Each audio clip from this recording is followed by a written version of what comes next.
ஸ்ரீலங்கா புலனாய்வு பிரிவின் கொலைக்குழுவான Tripoli platoon பற்றிய சில அதிர்ச்சி தரும் தகவல்கள். ஈஸ்டர் குண்டு தாக்குதலின் முக்கிய ஆதாரங்கள் எப்படி அழிக்கப்பட்டன என்ற இரத்தத்தை உறைய வைக்கும் உண்மைகள். ஸ்ரீலங்கா புலனாய்வு பிரிவின் அங்கமாக செயற்பட்ட முஸ்லிம் படைப்பிரிவின் உறுப்பினர்கள் துரத்தி வேட்டையாடப்பட்ட மர்மங்கள். இதுவரை வெளிவராத ரகசியங்களை தேடிய ஒரு பயணம்தான் இந்த உண்மையின் தரிசனம் நிகழ்ச்சி.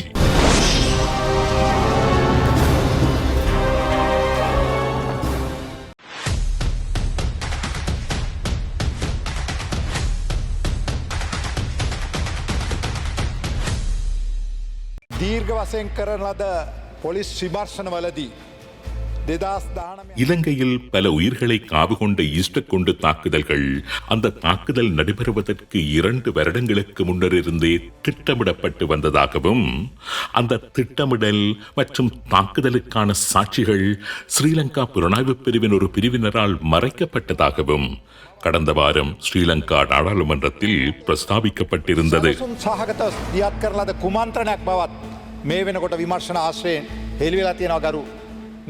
ஈஸ்டர் குண்டு தாக்குதல் தொடர்பான தகவல்கள் தெரிந்த சாட்சிகளை ஸ்ரீலங்கா புலனாய்வு பிரிவின் ஒரு பகுதியினர் திட்டமிட்டு மறைத்திருந்ததாக ஆனந்த விஜயபால ஸ்ரீலங்கா நாடாளுமன்றத்தில் குற்றம் சுமத்தி இருந்தார். இந்த குற்றச்சாட்டுக்களை ஸ்ரீலங்காவின் நாடாளுமன்றத்தில் முன்வைத்த ஆனந்த விஜயபால ஒன்றும் சாதாரணமானவர் அல்ல. ஸ்ரீலங்கா அரசாங்கத்தின் பொதுமக்கள் பாதுகாப்புத்துறை அமைச்சர்.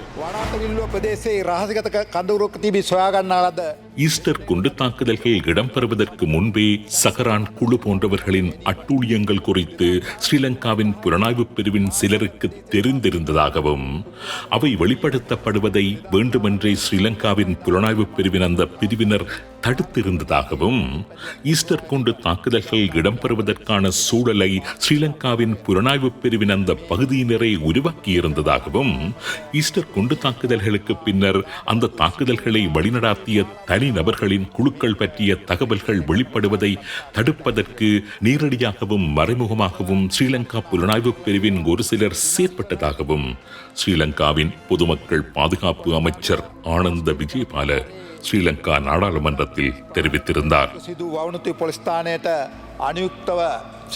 இந்த விடயங்கள் தொடர்பாக நாங்கள் ஒரு நீண்ட தேடுதலை களத்தில் மேற்கொண்டோம்.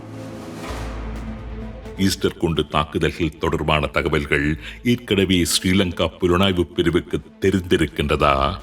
அந்த தகவல்கள் வெளியே தெரிய வருவதை ஸ்ரீலங்கா படையக புலனாய்வு பிரிவின் ஒரு பகுதியினர் தடுத்திருந்தார்கள் என்று கூறப்படுவது உண்மையா? எப்படி அவர்கள் சாட்சிகளை அளித்தார்கள்? இந்த விடயங்கள் பற்றி விசாரணைகளை மேற்கொண்ட போது பல அதிர்ச்சிகரமான தகவல்கள் எங்களுக்கு தெரிய வந்தன. ஈஸ்டர் குண்டு தாக்குதல் தொடர்பான தகவல்கள் தெரிந்த சிலர் மர்மமான முறையில் கொல்லப்பட்டதும் தெரிய வந்தது. அந்த சாட்சிகளை அளித்த நடவடிக்கையில் ஸ்ரீலங்கா புலனாய்வு பிரிவின் சிலரே நேரடியாக ஈடுபட்டதான குற்றச்சாட்டுகளும் முன்வைக்கப்பட்டு வருகின்றன. அவ்வாறு கொல்லப்பட்டவர்கள் யார்? எப்படி அவர்கள் கொல்லப்பட்டார்கள்? அவர்களுக்கு தெரிந்திருந்த ரகசியங்கள் என? வாருங்கள், இதுவரை வெளிவராத பல ரகசியங்களை இன்று நாங்கள் தரிசிக்கப் போகின்றோம். முதலில் சாட்சிகளை மறைக்கும் நோக்கத்துடன் கொல்லப்பட்ட 3 நபர்கள் பற்றி பார்க்க இருக்கின்றோம். முதலாவது நபருடைய பெயர் ஆதம் லெப்பை முகமது ரியாஸ்.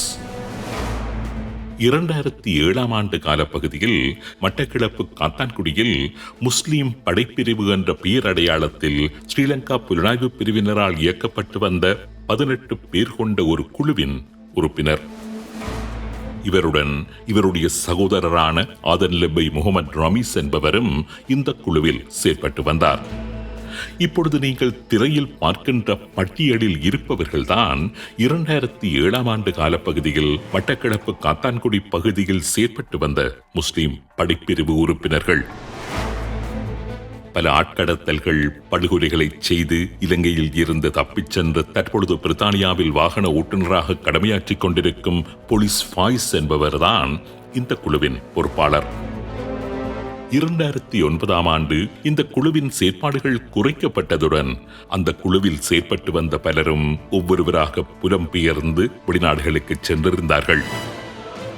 அந்த குழுவில் இருந்தவர்களுள் முகமது ரியாஸ் மற்றும் முகமது ஷிஃபான் போன்றவர்களுக்கு ஸ்ரீலங்கா இராணுவத்தில் மேலதிக பயிற்சிகள் வழங்கப்பட்டதுடன் 2015 ஆண்டு மே மாதம் 2ஆம் தேதி அன்று முதல் சிவில் பாதுகாப்பு அதிகாரிகள் என்ற பதவி நிலையும் அவர்களுக்கு வழங்கப்பட்டு ஸ்ரீலங்கா புலனாய்வு பணியகத்தினால் செயற்படுத்தப்பட்டு வந்தார்கள். அந்த காலகட்டத்தில் தான் ஈஸ்டர் குண்டு தாக்குதலின் பிரதான சூத்திரதாரியான சஹரான் காத்தாங்குடியை மையப்படுத்தி இஸ்லாமிய அடிப்படைவாத சிந்தனையையும் இஸ்லாமிய ஷரியா சட்டத்தை முழு நாட்டிலும் நடைமுறைப்படுத்த வேண்டும் என்ற அடிப்படையிலும் தீவிரமான பிரச்சாரத்தை மேற்கொண்டு வந்திருந்தார். சஹரானுடன் நெருங்கி பழகி அவர் சம்பந்தமான தகவல்களை திரட்டும் பணி இவர்கள் இருவருக்கும் வழங்கப்பட்டது.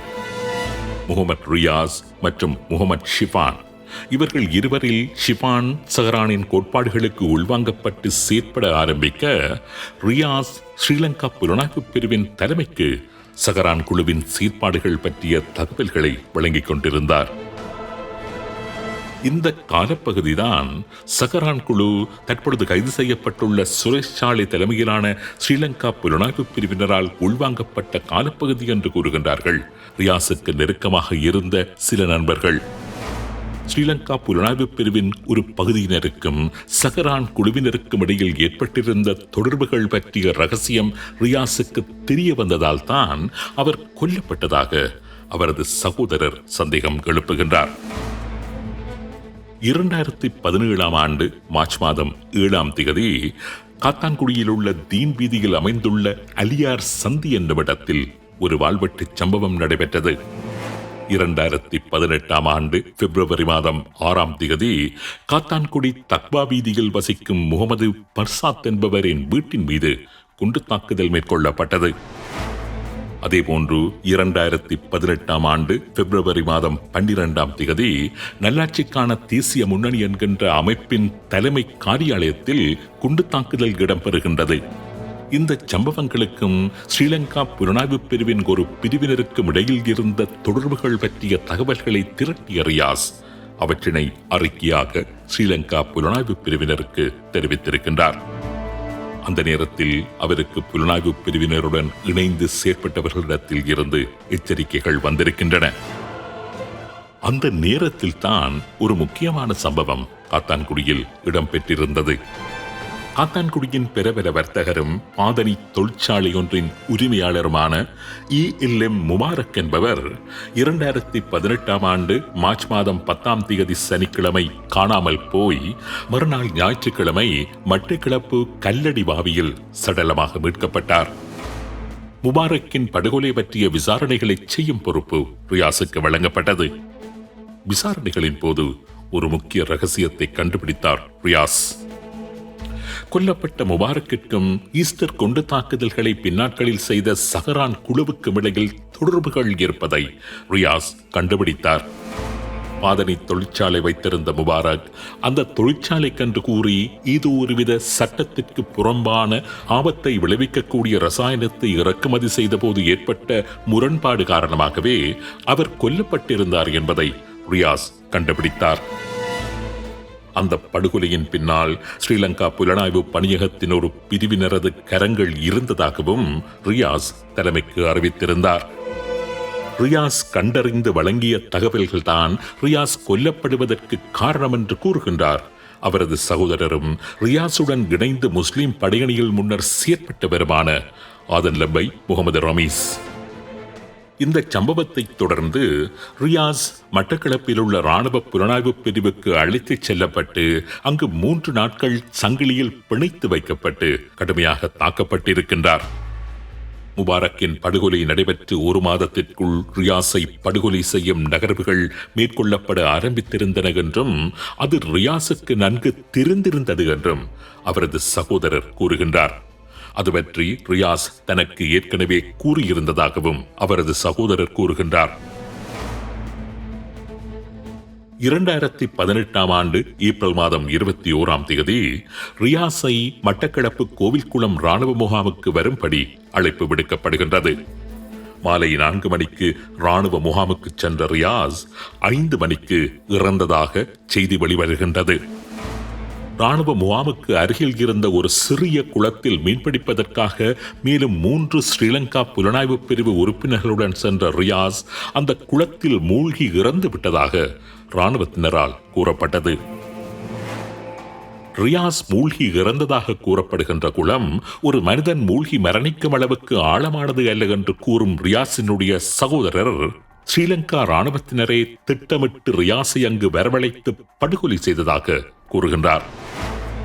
சஹரான் குழுவின் திட்டங்களை புலனாய்வு செய்து அது பற்றிய தகவல்களை, குறிப்பாக சஹரான் குழுவுக்கும் ஸ்ரீலங்கா ராணுவ புலனாய்வு பிரிவின் ஒரு பிரிவினருக்கும் இடையே இருந்த தொடர்புகளை அறிக்கையிட்டதாலேயே தனது சகோதரர் படுகொலை செய்யப்பட்டதாகவும், அந்த நேரத்தில் மட்டக்களப்பு புலனாய்வு பிரிவு பொறுப்பாளராக இருந்த மேஜர் ரமேஷ், ரவீந்திரன் குஹன் என்ற இயற்பெயரையுடைய குசைன் மற்றும் சுஜித் போன்றவர்களே தனது சகோதரனை படுகொலை செய்தார்கள் என்றும் ரியாஸினுடைய சகோதரரும் ரியாஸுடன் இணைந்து முஸ்லிம் படையணியில் முன்னர் செயற்பட்டவருமான ஆதன் லெபை முகமது ரமீஸ் ஸ்ரீலங்கா ஜனாதிபதியிடம் முறைப்பாடு செய்துள்ளார்.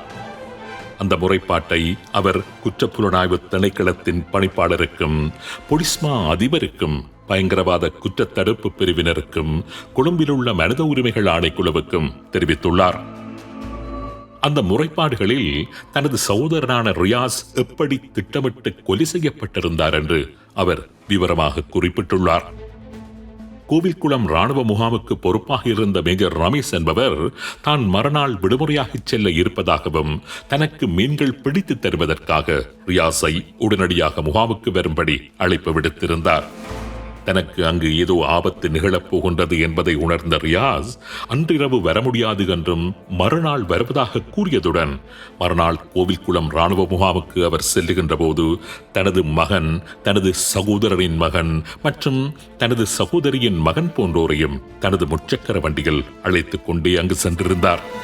பிள்ளைகளை முகாமில் விட்டுவிட்டு ரியாஸை மாத்திரம் மீன்பிடிப்பதற்காக என்று கூறி புலனாய்வு பிரிவு உத்தியோகஸ்தரான சுஜித் என்பவர் அழைத்துச் சென்றதாகவும், அங்கு வைத்தே அவரது மரணம் இடம்பெற்றதாகவும் ரியாஸின் சகோதரர் ஜனாதிபதிக்கு மேற்கொண்ட முறைப்பாட்டில் தெரிவித்திருக்கின்றார். அது மாத்திரமல்ல, கோவில்குளம் முகாமில் வைத்து இறந்த ரியாஸின் உடலை அந்த முகாமில் இருந்த ராணுவ வீரர்கள் யாரும் ஏற்றிச் செல்லவில்லை என்பதுடன் அவருடன் சென்ற அவரது பிள்ளைகளே ரியாஸின் உடலை முச்சக்கர வாகனத்தில் ஏற்றிக்கொண்டு பாலமுனை வைத்தியசாலைக்கு சென்றதாகவும் அவர் தனது முறைப்பாட்டில் தெரிவித்திருக்கின்றார். உண்மையிலேயே இது ஒரு அச்சம் தருகின்ற கொலை, சாட்சிகளை மறைக்கின்ற ஒரு தந்திரோபாயம். இந்த காரியங்களில் ஸ்ரீலங்கா புலனாய்வு பிரிவின் ஒரு பிரிவினர் ஈடுபட்டிருப்பதாக இறந்தவரின் உறவினர் கூறுகின்றார். தனது சந்தேகத்தையும் குற்றச்சாட்டையும் அவர் ஸ்ரீலங்காவின் ஜனாதிபதிக்கும் மற்றைய முக்கியஸ்தர்களுக்கும் கையளித்தும் இருக்கின்றார். நீதியான விசாரணைகள் நடத்தப்படுமா? உண்மையான குற்றவாளிகள் கண்டுபிடிக்கப்படுவார்களா? அவர்கள் தண்டிக்கப்படுவார்களா? இதுபோன்ற சதிகள், மரணங்கள், சாட்சி அளிப்புகள் எதிர்காலத்தில் நடைபெறுவது தடுக்கப்படுமா? இந்த கேள்விகளை மக்கள் மத்தியிலும் அரசாங்கத்திடமும் முன்வைத்தபடி ஈஸ்டர் குண்டு தாக்குதல் திட்டமிடல் பற்றிய ரகசியத்தை வெளியிட்டு விடுவார்கள் என்கின்ற அச்சத்தில் ஸ்ரீலங்கா புலனாய்வு பிரிவின் ஒரு பிரிவினர் என்று சந்தேகிக்கப்படுகின்றவரால் படுகொலை செய்யப்பட்ட மேலும் 2 இஸ்லாமிய இளைஞர்கள் பற்றிய தகவல்களை நாங்கள் பார்க்க இருக்கின்றோம். மனங்களை உறைய வைக்கின்ற அந்த 2 சம்பவங்கள் பற்றி அடுத்த உண்மையின் தரிசனம் நிகழ்ச்சியில் விரிவாக ஆராய்வோம்.